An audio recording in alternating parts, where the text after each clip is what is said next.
Daniel Sanders, and currently I am a lead scientist with Albert Labs. So I am helping the team in Portugal in the creation of our API, KRN-101, and taking it down through toxicology and toxicity studies.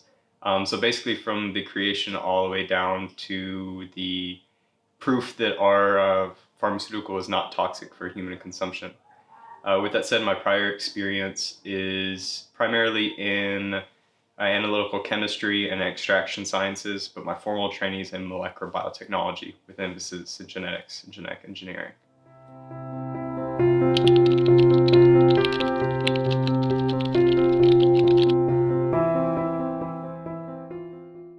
So since KRN-101 is a newly created drug, although psilocybin and psilocin that our drug is based off of has been consumed for a long span of time, clinical studies require us to prove that it's not going to be toxic during the first in human trials.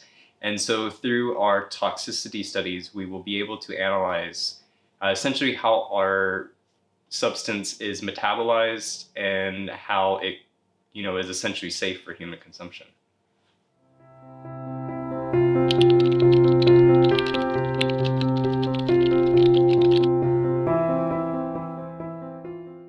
Mycelium is essentially the networks that fungi create to digest the world around them. It's their primary means of both expanding and reproducing, but also their primary way of intaking nutrients and surviving.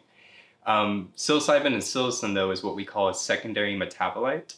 It's very new research in trying to understand why mycelium and fungi create these secondary metabolites. A lot of times, in most organisms, these are created to minimize predatory actions from, say, plants or animals that may eat mycelium or a plant. But with that said, it's still very little understood.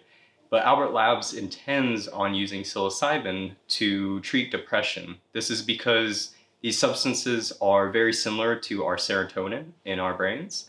And what that means is that they are able to essentially attach to those synapses within our brain and into those receptor sites and exhibit an effect.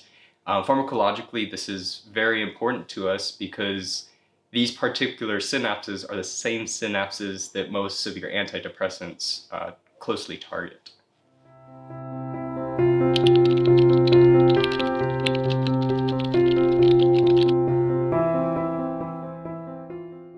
Most people that are pursuing clinical trials right now are doing what's called monodrug therapy, where they are essentially giving one drug substance, which would be psilocybin in most of these cases. KRN-101 is actually a fixed ratio drug, which means we have multiple compounds within this pharmaceutical product. So that's psilocybin, psilocin, baeocystin, a lot of the compounds that are naturally occurring in both the fruity body as well as mycelium of Psilocybe cubensis. One of the reasons this is important is because each one of those substances have their own pharmacological value, but also when we talk about real-world evidence, then there are not only hundreds of years of people taking these substances, but thousands where they've not had monodrug therapy and they've shown good effect and efficiency. One of the compounds that is found in both mycelia and fungi is baeocystin, which is a MOI inhibitor, which means it directly affects how our bodies metabolize some of these drugs, such as psilocybin, into the downstream psilocin. And so with that said, one of the reasons why people choose synthetic routes is because you get one drug, one administration, and one profile of effect. But that's doesn't necessarily mean that that's the best mechanism for treating an illness, especially an illness as complex as depression, anxiety, or suicidal thought, where there's a lot of things going on. And so our approach is to create something that is naturally mimicking, because it is from the whole mycelia, in a way that is able to treat someone therapeutically.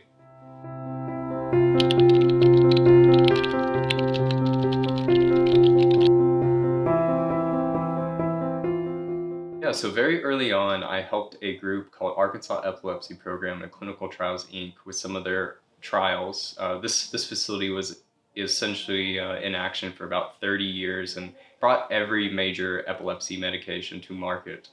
In addition to that, I helped start a Schedule 1 exempt analytical testing facility also in Little Rock, Arkansas, the United States. And so I guess I can say my entire life I've had a interest in this industry, field, and science. But just a step further, I have very large amount of interest in the study of depression because at a very early age, my mother passed away at 41 due to her depression, essentially took her life. And I was about 21 at that point and decided that the studies to understand why people feel the way that they do and how that can essentially take away from people's quality of life was hugely important to me. And at the end of the day, psychedelics are showing such a huge efficiency and efficacy for those particular illnesses. I couldn't help but devote a lifetime to it.